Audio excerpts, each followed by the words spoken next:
Hello, my name is Michael Scott, and I'm here because I love the show. And I'm here to ask a question for a soldier of mine who's deploying to Afghanistan. And she would want to know, what advice would your characters give to come home safe?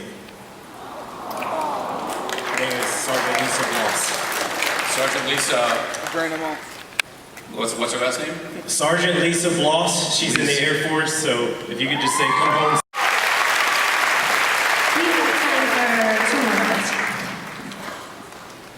Hi.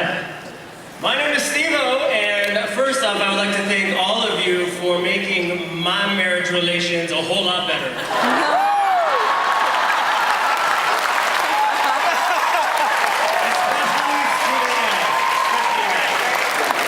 My question is actually for Alan.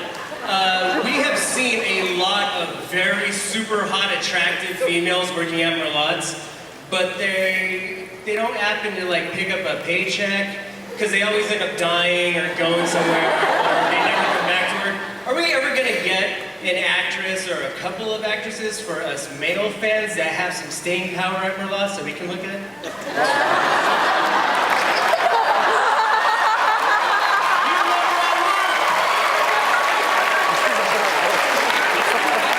Yeah, she takes her clothes off all the time. I mean, just wait for this season. My God. I do think working in Merlot's as a waitress is probably the most dangerous job in the world. Yeah, well, there's a high turnover, so you're definitely going to see some more new waitresses. Whether or not they survive or get naked, we'll see.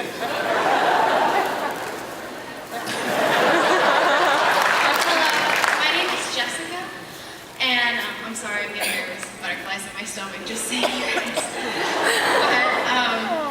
Butterflies too. First of all, I just wanted to thank all the women up there for being such a strong role model for me, because I'm an aspiring actress myself, and all of you, I watch and take as much in as possible from your performances, which are great.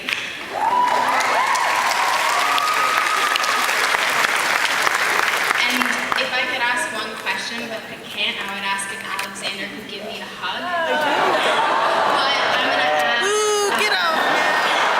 I'm not allowed to ask you that. But I wanted to ask, how was the audition process for this show? Was it difficult or scary, or how did it go for you? Where's your waitress?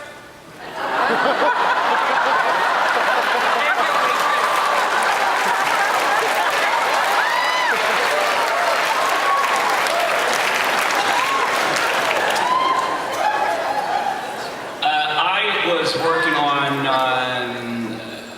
a show called Generation Kill in Mozambique. So I was in Maputo, and a friend, I put myself on tape and sent it to Alan from Maputo.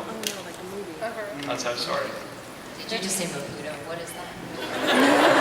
Maputo. You can say Maputo here. Really? I don't think so. It says if there are going to be people under 18 here. Oh shit. Oh.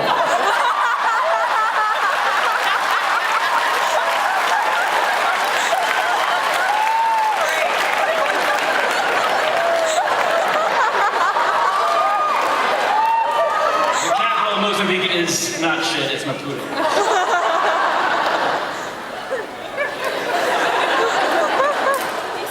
Well, my audition was, I went in and there was there was sort of a compilation of some great one-liners.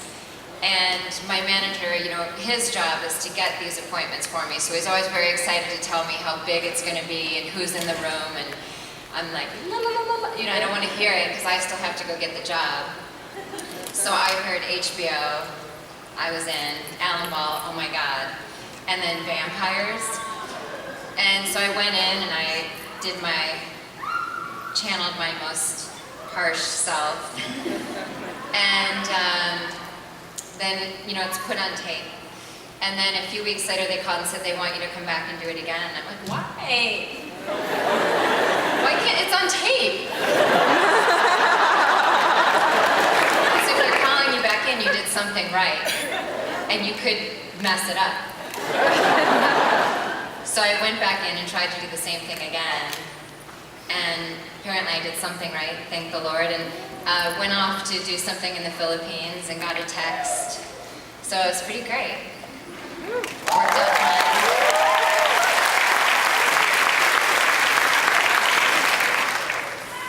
I believe in my audition, my last audition, I slightly cracked open my leg and thrusted my crotch at Alan.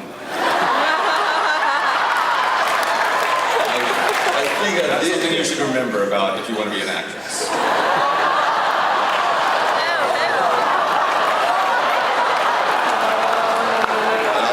don't know how that's gonna go.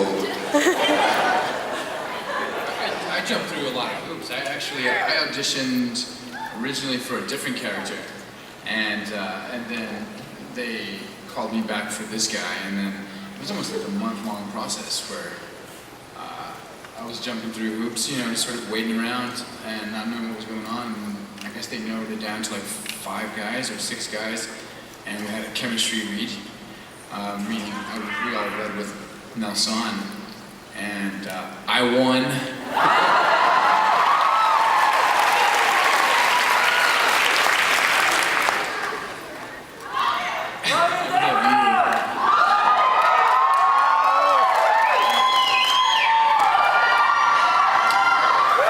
For my audition, I had to do my death scene and then my waking up as a vampire scene, which was all kind of crazy. So I remember going into that room and lying on the floor and rolling around and eating my tears and screaming at the top of my lungs and just feeling kind of like a fool. But I guess it worked, so that's good.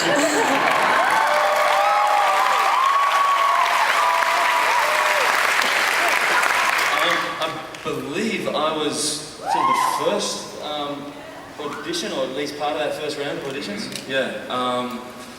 And it's the usual thing, you go in, you try to do your best and you don't really know, and then you get this sort of call. I'm sure everyone remembers exactly where they were when they got that call. I still know where I was, and just standing in sort of my bare bones kind of bed-sitter apartment, and yeah, it was a really sort of auspicious moment, auspicious time, and now 5 years later to think that little call has now transcended into this phenomenon, it's kind of crazy.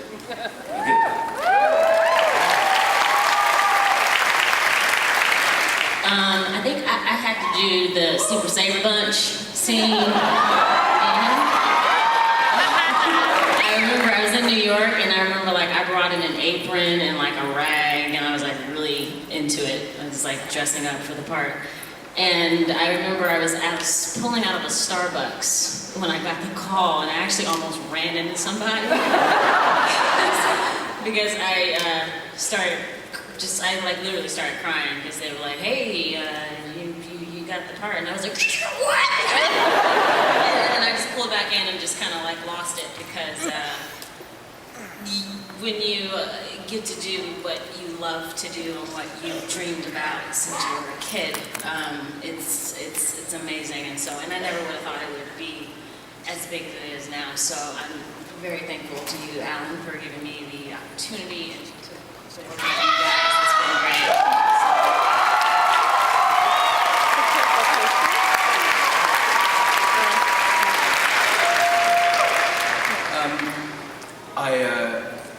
There's a few times you get the opportunity to, your agent asks you to put yourself on tape, and it's the one time in a way that you get the chance to put across something without having to be in the room, and that nervousness of being in the room and doing it. And I'd read the script the night before, and as soon as I found out it was Alan, I put myself on tape the next morning, and then I just moved apartments, and I'd moved to this new place, and I put myself on tape, and I got home, I picked up my kids from school, and I got back to the house, and I'd been burgled, or burglarized as you guys say. And I realized very quickly that my computer and all my cameras and everything that I owned would have been gone. And footage of the children growing up, all of that stuff. And I noticed some glass on the floor, and the kids hadn't really worked out what was going on.